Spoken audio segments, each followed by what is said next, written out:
noite, bonsoir à tous les abonnés de VMAC TV et à tous mes fans de partout que bozali en Amérique, na Zina, Océanie, na Europe, vraiment na Pesibino Bambote Mingi, Yabino Yeyo, votre humble présentatrice, Maman Vérité Makie, c'est la polyvalente. Vraiment, bon message na komona ye na 100% bonzambe et dialogue des sages. Le loto ye na message moko eza vraiment triste. Le lo soki bo moningai tozana sango ya pasi ya mawa makasi oyo to uti ko bungisa notre révérend Ndinga Kimfumu, vraiment Luanda bouger, Luanda mobimba tozole la communauté chrétienne nyonso na mabele Angola, Luanda kate Angola tozole la sans oublier partout le révérend Ndinga Aza international, donc partout même en Amérique, en Europe, en Océanie, en Asie, Afrique mobimba tozole la notre révérend. Vraiment naza awana moko kati ya basali ya Nzambe, naza elongo na pasteur Adriano yaza moko parmi bato bazo sala organisation ya matanga na biso ya mosali na Nzambe pour que eleka bien, eleka na kimia, eleka vraiment na bandenge oyo esengi ke eleka. Vraiment tozana mwa mituna moko mibale par rapport ya organisation na biso pe par rapport ya disparition ya l'homme de Dieu. Bonne nuit papa. Bonne nuit maman. Ok, mes condoléances. Merci vraiment, merci. Ok, merci beaucoup papa. Toza awa wana siège ya papa na biso Ndinga Kimfumu bisika wapi papa azalaka. Et sali biso pasi koyoka sango ya disparition ya notre papa pasteur Ndinga. Bato baza partout, surtout que bazana mikila libanda bamsusu bazo tuna biso ba question na ba Facebook, mais pasteur Abel to ki sangwa maladie ezaka ni disparition ou ezandenge nini dans un clé d'œil karabo to yoka sango ke notre papa atiki biso papa Ndinga Abeli nini. Bon, papa Ndinga salaki crise d'attention yango nde nanzela nango nde nzamba molimo na ye. Kolona biso azwa lokumu nzambo Bible bengi maître ya temps et ya circonstance. Bible lobi enda pesaka ye pazwaka notre papa servi Dieu vraiment na temps nyos na temps ebele na vie na ye mobimba azalaki wana pona kosaela Nzambe. Tomoni organisation vraiment esalami makasi concernant ki ba pasteur nyonso ya Angola ya Luanda surtout na kati ya organisation oyo poto kunda papa na biso mala. Pasteur Ndinga ali papa Nabiso, il y a chaque moto, chaque serviteur nzamba ndenga memelaka ye. Ndenge nzamba etisaki na mboka Angola awa amemaki lokola modèle ya l'église corps nyonso surtout pour Nabiso bi l'église de réveil. Il y a azalaki akambi biso para ba mbule belé lokola président pour la Ojaenda pe ministère na nzamba memia on l'église belé na kati Angola avant même Libanda même na poto par-ci par-là asalaki musala. Dans la référence à li modèle car pour la Ojaenda pour l'église na été mais pour le corps de Christ na niveau Angola voire même na niveau international. Merci beaucoup Azaki, vraiment modèle na kati ya corps du Christ nyonso. Vraiment ezo sa biso passe makasi pasteur Adriano na ebité ezo salondeni donc ezo salondeni pona lelote jour bozwa ki sango wana ke papa Ndinga za soute et ça ki binondeni ti siko ezo salondeni. Bon mutu tu dérangeant qui est serviteur tu dérangeant qui est liwa ezaka eloko mutu moko talinga yango mais ya kapasa ya mukana Nzambe et déranger les bisous surtout makasi na goleka tant sangwane yaki nga personnellement nandimaité mon nandimaité parce que eza na ba il y a cela 3 semaines na nda kune a tuzaki na yesu na ba rencontre belé na ebite pourquoi nzama ngene ngana tukutene ba rencontre belé na cadre pour la Ojaenda et tant ba benga ba pesinga sangwana et déranger nga makasi na goleka mais tolibika nzamba zo lokum parce que a permettre yango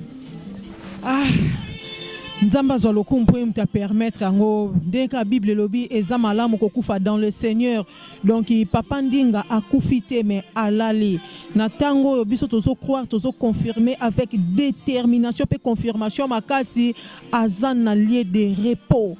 po asaleli Nzambe donc vina ye ti lelo kolo azue na kati ya musala Nzambe donc mukolo na ye o atika ki biso pe ezalaki na kati ya église donc ezalaki toujours na service ya Nzambe vraiment kolo azwaka lokumu tozo ke na biso vers la fin pasteur Adriano siko programme ezandenge nini pona bato bazali banda bazolanda biso corps ekobima jour nini tokozongise na mabele ndenge Bible lobi jour nini. Bon lolenge famille na église na ye moko na corps de Christ babongisaki lobby dimanche vers 18h-19h bakebimisa corps ekoya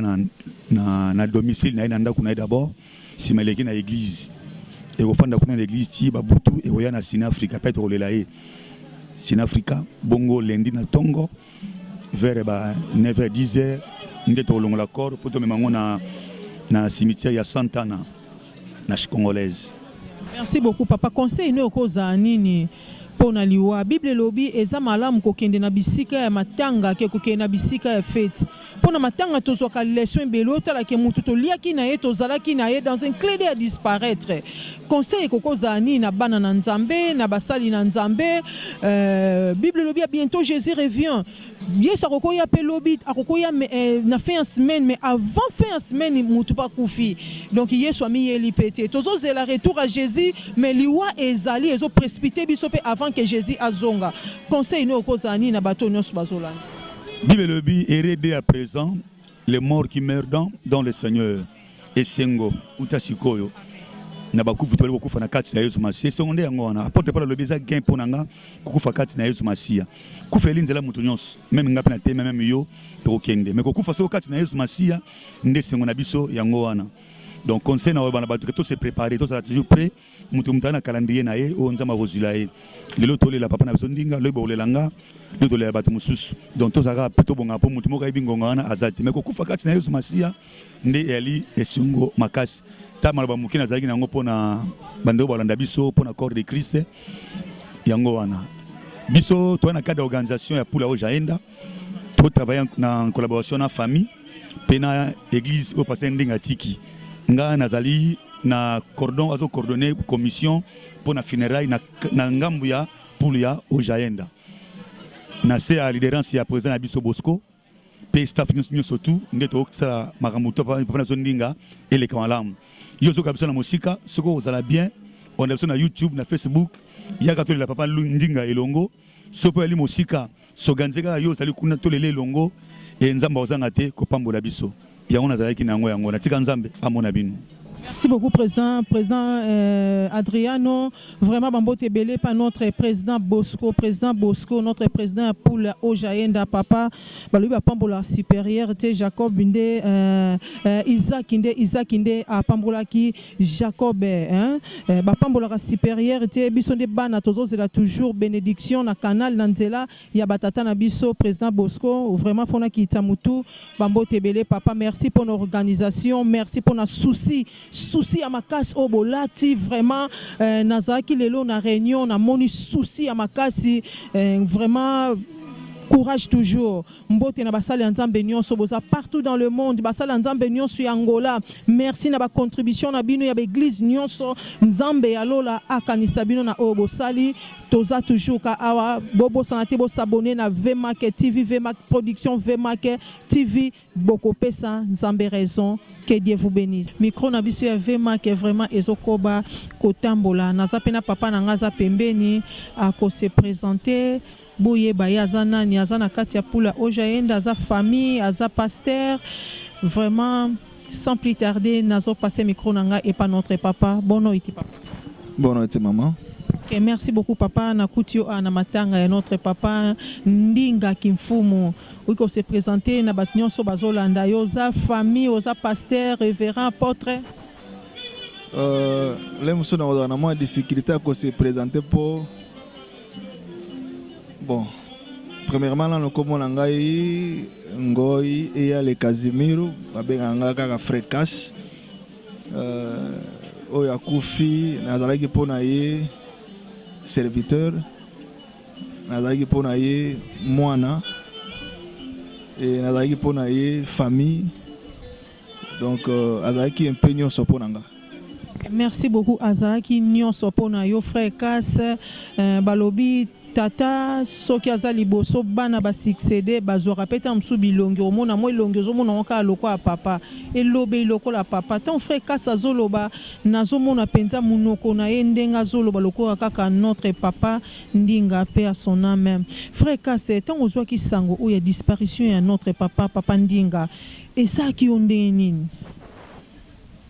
bon sango ya lolenge boye ezalaka pasi, ezalaka vraiment ka pasi, mais nzambe apesaki makasi na se ressaisir, mais ko expliquer douleur wana eza moins difficile à expliquer yango. Eza difficile à expliquer yango, vraiment eza pasi, peut-être ezalaka moi pasi moko moke soki moto abelaki akotaki ndako bato bazotala pena a espoir tozo perdre na biso espoir et comme ka likambo nzambe intervention nzambe ka, mais liwa est notre papa abelaki te ndenge touti koyoka na intervention ya pasteur tozaki na kati alobi asalaki crise, vraiment ezosala biso pasi liwa existaka nango depuis kala banda eza loi ya nature, mais lelo liwa ya lelo comme dans un clé d'œil moto a disparaître, vraiment famille nyos n'attend à bungisi être cher. Papa nangai frère Kasse na ebite conseil nini okopesa na bato bazolanda yo o bazana on a bon moi Bible lobi na kati ya Ecclésiaste que il y a un temps pour tout et ça na temps mutako seka temps mutako lela temps mutako bota temps mutako kufa, c'est comme message na yo en tant que serviteur et rosa nini na bato nyonso bazolanda yo. Merci pour la question, c'est vraiment très importante. Via papa ndinga pona ngai depuis na kutana na ye tia tikinga c'est un enseignement, donc na yebeli na église a tikinga pe na église na rolobaka que mokolo to kende yebanite personne ne s'attendait que papa otika biso na ba situation to na condition, donc ndeka lobi ana abilité l'autre côté accueilli. Donc pour dire que tu dois mettre à tenter. Tu dois mais tu dois mettre à tenter. Alors, et ce que il est bien reçu dans ma boca tata. Il est vraiment bien reçu dans ma boca tata. Donc un témoignage excellent. Donc un témoignage excellent. Zamutu. À cause de notre défaut, mais sa vie c'était un enseignement pour Nanga et pour toute l'église et pour le corps de Christ. Donc, Nao c'est pour la plus qu'il a un bon témoignage. Merci beaucoup frère Kasse. Papa Nabiso Koufi na témoignage ya malamo. Et le retour au Bakissa où il lobby dans les Écritures, notre papa a Koufi dans le Seigneur a Koufité mais à l'aller. Vraiment avec confirmation et détermination ma castro beta CTP tolo notre papa en allié des repos pour vina enyon soazalaki na katia œuvre de Dieu. Même le dimanche où que papa Nabiso atika kibiso liwa écoutier kaka na katia œuvre de Dieu. Vraiment mbote na basali ya nzambe nyonso boza partout, mbote na notre président Yapula Ojaenda, président Bosco, vraiment papa bambote ebele est-ce que vous allez basali nzambe nyonso na kata organisation bosali na ba contribution na bino ya église nyonso, vraiment kolo amona bino nazali sous na notre papa mosali na nzambe ye paza pasteur na kati ya pool na biso ya Ojaenda ya vanda kipe mingi na papa ndinga ya zalaki na papa ndinga ba passé batana papa ndinga vraiment à se présenter na bateau bozo landaye kombo na ye pe église bisika azo evre. Bonne nuit papa. Oui, bonne nuit maman.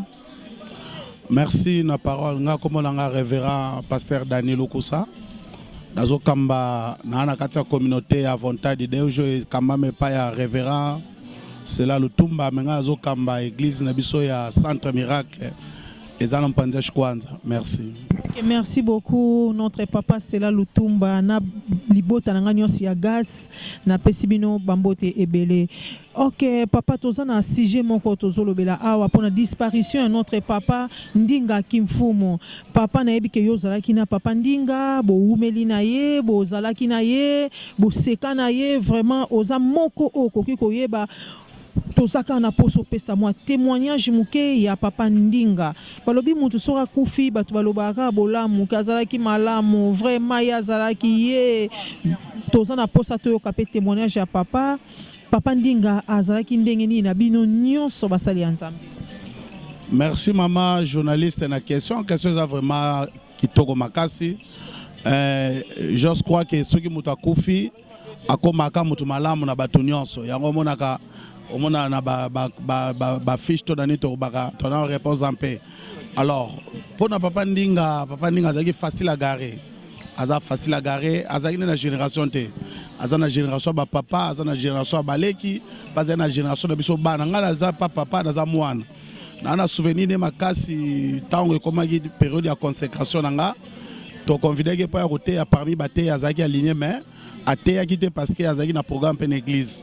Mais souvenir aux soit même na bana et pas na zo kama église tant to pesi sango ya papa ninga kufi bana ba yebaki mbala moko po parce que mukolo ya consécration nanga yende mutabande ko latanga col pastoral mutaliboso c'est que e bela bato bazalaki wana ba mona ki et na bana eza pasi donc toujours la un baoba un pionnier un soldat et c'est on a biso ka pa kufi na kati ya champ de bataille donc nzamba zwaka lokom doto wa mna ko se supporter donc toujours bundane to surmonter yango parce que eza douloureux to lo bango siko mais parce que azate tant to chaye na se donc et ça m'a bien makasi mais na bi ke papa ndinge pa akei azana kimia a ovanda na Saint Abraham nzambe a se souvenir na musala muneno asali donc papa wana na yebite net nga na yebite abenga nga yaya tanga azaleki na za mwana abenga nga ya dani papa ndinga simanga na nzoto to solara to sekaka s'il faut partager to partager kana ba conseil open na zona par na eka pona odige musala nzambe donc na réservé mingi o na zui na nzela papa o mais que la gloire soit rendue à Dieu parce qu'il a permettre comme la Bible dit c'est Dieu qui donne et c'est Dieu qui reçoit donc parce que nzambe merci toi ne lo salate parce que à permettre à juger ça la mandengwana.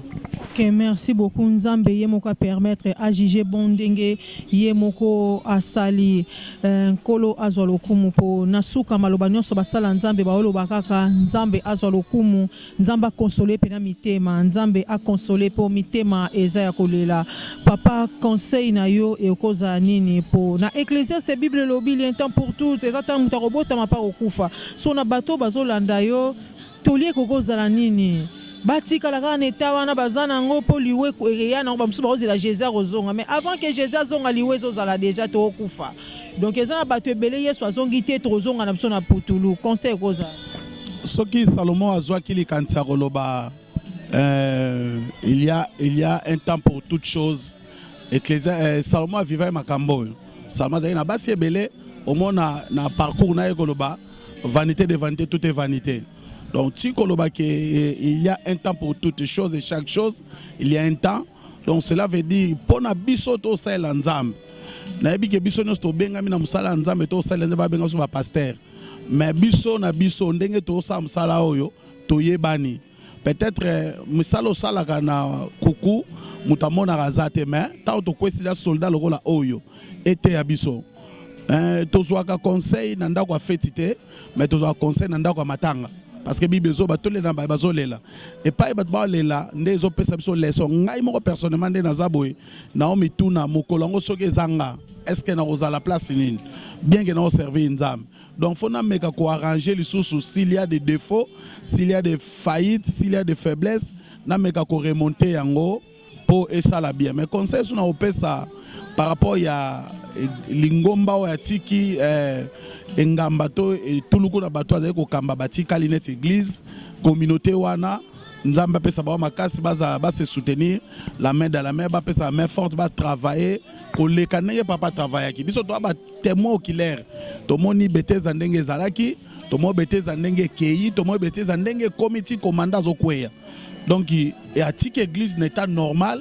et logo ezangi na kati kuna ezate donc nzamba consoler mitema ya bana ya ba serviteur ba pasteur bazala ba wela na bango lote mais beaucoup plus ba wela nde ba se soutenir la main dans la main pour ba sala musala nzambe et avancer donc conseil na kopesa ngwana et biso nyonso ba sala nzambe c'est le moment to longola ba ranking to longola ba tiraima na biso to simba na maboko to sa musala nzambe po lokumu ezonge pa na nzambe kola suka. Okay, merci beaucoup papa lokumu ezonge pa na nzambe to longola ba ranking ba tiraima surtout ça na kati ya communauté chrétienne mobimba tozala bien tobongisa po lobi toyebi te. Merci beaucoup papa. Na loboko na ngai à droite naza susu na moko kati ya basali ya Nzambe le docteur Wilson ye aza na kati ya poule ya Ojaenda bisika wapi notre papa Ndinga Kimfumu azalaki ko évoluer pe ko œuvrer na kati ya Ojaenda. Vraiment tokoyoka lisusu moko ya témoignage et pas ya notre apôtre Wilson ya ko témoigner lisusu papa Ndinga azalaki nani et pas inaye. Shalom papa. Shalom maman. Et merci beaucoup papa. Lelo tomoni papa Ndinga zate tozana posa ya témoignage yo zalaki na ye bo sekaka na ye bo vandaki na ye surtout que ozana kata pula Ojaenda za bisika pe ye pe papa Ndinga azalaki témoignage ni okopesa biso ata moko mibale ya papa Ndinga azalaki nani pona yo. Pasteur Ndinga azali beaucoup plus que papa Nabiso, plus qu'un grand frère, plus que notre pasteur. Azalaki rassembleur, unificateur, azalaki mutu ya batu nyonso. Disparition brutale presque ya pasteur Ndinga eza perte moko peut-être le long d'été tokoko kwa kozongisa yango. Donc atiki juste le moment tozaki na posa na ye ezala ba moko te tokoki ko qualifier to ko définir pasteur Ndinga azalaki égal na ye moko. Donc ko kende na ye penza ezala ko za kutiki biso na passe na mutema mais toza ko leader na yango Nzambe azwa lokumu. Merci beaucoup Nzambe azwa lokumu. Conseil na yo ekezala nini na église bisika papa Ndinga atiki na ba troupeau oyo azaki ko petre to mona mingi mona visionnaire soka zate o mona musala pe ebebi visionnaire soka zaki ten ko préparer te tam ba ko succéder pour ko succéder to zelango kana liwate e ko za la voyage mo quelque part e ko za la pe ki mukolo e yesenga repos. Soki azwaki temps ya ko préparer te bon soki pas azwaki temps ya ko préparer baza déjà wana ba soldat na Bethesda bazali conseil no ezala nini ndenge papa zate lelo pona bango bakokotikala nde na kosenga unité na kosenga bondeko pe humilité musala Nzambe mutu abanda yango tuyebi kombo na ye eza Yesu mais mutu kosilisa yango ayebani te akotikala pe koyebanaka te musala ekozala mutu abandaki mais mutu akosilisa yango akoyebanaka te mais nakopesa bandeko tolikaka oyo nauti koloba sikoyo Moïse abimaki na bana na Israël na Égypte mais ntango akendeki Josué atikalaki et nazolinga bango nyonso ensemble na bango nyonso baza kwa Josué po bakokoma na objectif oyo eza final oyo papa Ndinga bandaki kotravailler oyo mpe biso nazobenga kotravailler ezalaki kopréparer libota na Nzambe mpo na makambo na bokonzi ya Nzambe eza biloko oyo mpenza tokutaki na mokili moto moko te akomemaka église mutu moko pe akomemaka te mais so bango basangani je crois que batikali baorphelin famille ekoki kozala mwa perturbation mwa mobulu moke ntango papa naza vivant mais soki papa aza lisusu te famille oyo elukaka unité bayaka na bolingo mpo bakona kotravailler ensemble et na basinga bango ka unité bayeba kocontinue mosala oyo papa Ndinga bandaki na bango ensemble kowelana ekoma biso eloko moko te mpo eza mosala ya bato ya Nzambe mais so bakosunga bomoko kuna esika papa Ndinga aza pembe na éternité ekopesa Nzambe na biso lokumu. Okay, merci beaucoup Dr Wilson, merci. Conseil na kanisa ekomi na ba fidèle nyonso ya Bethesda ba serviteur nyonso ya Bethesda papa azate me Yesu azali nandimi te ke papa Ndinga tiki bana o baza ba incompétent non nayebi ke papa Ndinga tiki ba soldat atiki ba bateau baza molende ba kosimba œuvre pour œuvre bato Nzambe et continuer mission ya papa Ndinga esili mais musala Nzambe esili te tant que Jésus-Christ nanu azongite vraiment Nzambe apambola bino nyonso mbote na ngai na la restauration des âmes mbote na ngai na consolation des familles et pas ya notre maman Raquel Blancy Christovan maman Rachel et ma maman chérie vraiment bambote ebele merci pour notre encadrement aux encadrer biso bien surtout que maman vérité makese azozo orientation ya malamu et pas na yo Maman Raquel et Maman Eliane pe Papa Landou Papa Olivier pe libota nanga nyonso ya consolation des familles et la restauration des âmes.